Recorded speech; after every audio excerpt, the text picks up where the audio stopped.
Watch. Paris Hilton says kids are a top priority. Possibly 2 to 3. America finally has its own Downton Abbey, and rightfully so.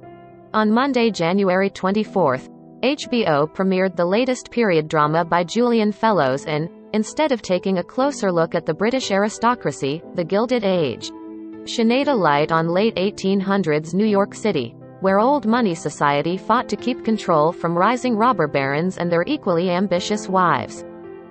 The old money families were more modest, Fellowes said of the rivalry to Entertainment Weekly.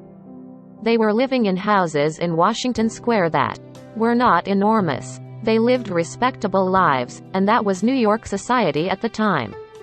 But for the new arrivals, that wasn't enough for them. They wanted to do something bigger and better.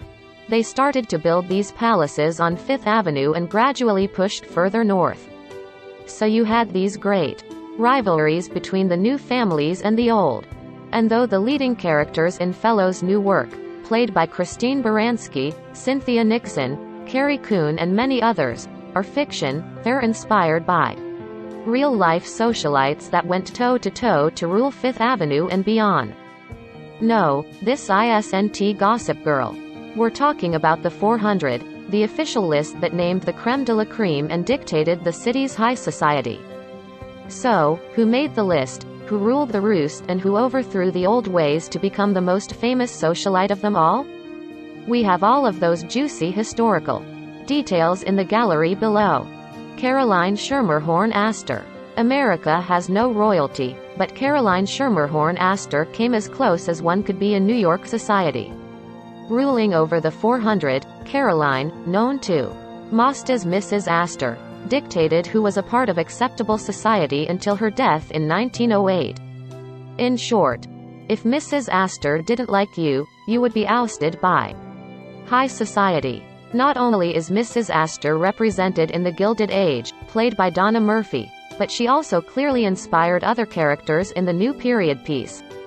Namely, Christine Baranski's Agnes Van Ryn, who is a staunch protector of old money society and refuses to mingle with her new money neighbors.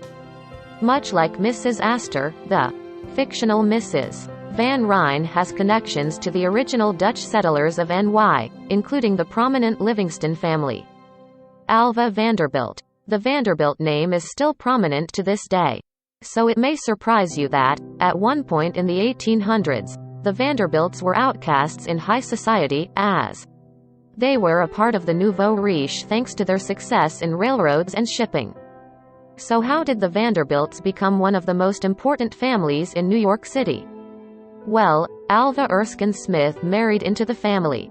Using her husband's wealth, the new Mrs. Vanderbilt built prominent family homes in the city and in Newport, launched her own opera house and threw lavish balls. But she didn't just access New York's stuffy society.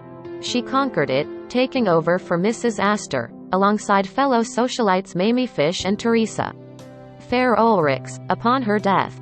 Further proving she wasn't afraid of change, Alva eventually divorced Mr. William K. Vanderbilt and remarried family friend Oliver Belmont.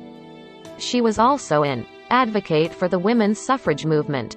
Though Alva Vanderbilt is just a name mentioned in the Gilded Age, she clearly inspired the character Bertha Russell, Carrie Coon, who attempts to use her immense wealth to break into high society.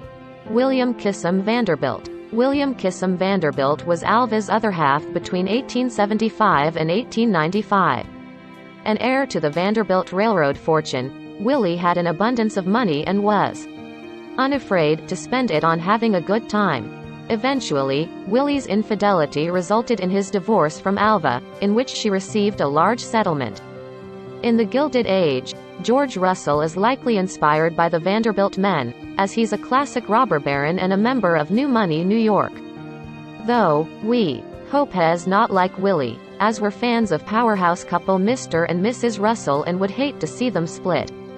Consuelo Vanderbilt. Poor Consuelo Vanderbilt. All the sweet-natured socialite wanted to do was to make her mother happy and, in doing so, found herself in a loveless marriage to the 9th Duke of Marlborough. Alva was the matchmaker behind the arrangement, as connections to the British aristocracy secured their place in society forever. The marriage was doomed, with the pair divorcing in 1921. Consuelo remarried for love, this time to an adventurous pilot, Colonel Jacques Balsan. We see similarities between Consuelo Vanderbilt and Gladys Russell, the innocent daughter of the social climbing Mrs. Russell on the Gilded Age. Ward Mcallister. Ward Mcallister was Mrs. Astor's right hand, as they were distantly related. He created the coveted 400 list, which was allegedly inspired by the number of people that could fit in Mrs. Astor's ballroom. Though Mrs. Astor was his patroness, Ward eventually included members of the nouveau riche in wrote a tell-all memoir, Society as I Have Found It. Nathan Lane will play the New York tastemaker in the Gilded Age. Miss Carrie Astor and Mamie Fish. Miss Carrie Astor, portrayed by Amy Forsyth in this image, is a real-life socialite brought to the Gilded Age screen. She was the daughter of Mrs. Astor and a prominent member of New York City society in her own right. In the Gilded Age, Carrie is an unmarried debutante mingling with Larry Russell. Harry Richardson, a recent Harvard grad from New Money. Also featured, Mamie Fish, played by Ashley Atkinson, was a staple of the social scenes in NYC and Newport. Apparently, Mrs. Fish liked to be styled as the fun maker of the 400. The Gilded Age airs Mondays at 9 p.m. on HBO.